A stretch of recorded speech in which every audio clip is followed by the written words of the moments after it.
तर उटणं, सुगंधी तेल यांनी आपण अभ्यंग स्नान करतो. तर अभ्यंग स्नानाचं जे महत्त्व आहे तर त्याच्यामध्ये शारीरिक पण महत्त्व आहे आणि आध्यात्मिक महत्त्व पण आहे त्याचं. तर आपल्याला माहिती आहे की आपण जे तेल असतं तर ते चोळून आपण शरीराला लावतो आणि त्याच्यानंतर उटणं लावलं जातं.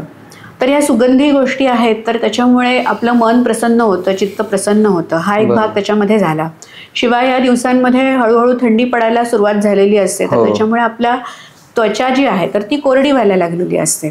तर त्याच्यासाठी पण तेल लावून आपण आंघोळ केली तर मग आपल्याला त्वचेमधली जी स्निग्धता आहे तर ती टिकून राहण्यासाठी त्याची मदत होते. तर हा झाला आपल्याला होणारा शारीरिक लाभ जो आहे तर तो.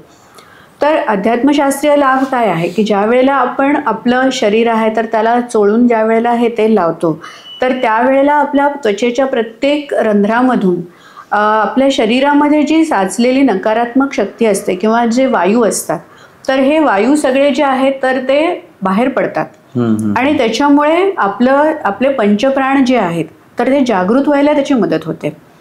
आणि ज्या वेळेला हे पंचप्राण जागृत होतात तर त्यावेळेला त्याच्यामधली नकारात्मकता बाहेर पडते आणि ते सकारात्मकता जी आहे तर ती ग्रहण करण्यासाठी म्हणून ते अधिक संवेदनशील होतात, सेन्सिटिव्ह होतात. तर असं त्याच्या मागचं हे महत्त्व आहे. आणि म्हणून आपल्याला कोणतंही शुभ कार्य करायचं असेल तर आपण बघितलं असेल की तेव्हा अभ्यंग स्नान हे करण्याची पद्धत आहे. तर त्याच्या मागचा अध्यात्मशास्त्रीय जो भाग आहे तर तो हा आहे.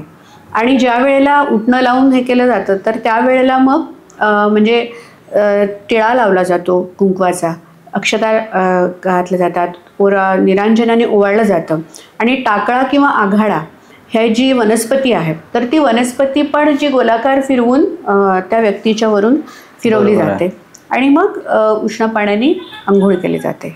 तर अशा प्रकारे हे अभ्यंग स्नान करण्याची पद्धत आहे आणि त्याचा आपल्याला होणारा लाभ पण आहे शारीरिक आणि आध्यात्मिक स्तरावरती पण.